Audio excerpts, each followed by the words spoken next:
Hey everyone, welcome back. If your device shows ING app is not compatible, this issue is due to software or device limitations usually. So to fix it, first check that your phone's operating system and update it if possible.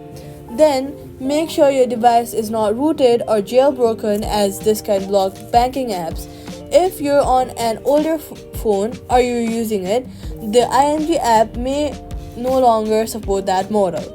Then clear the app store cache and search for ING app again.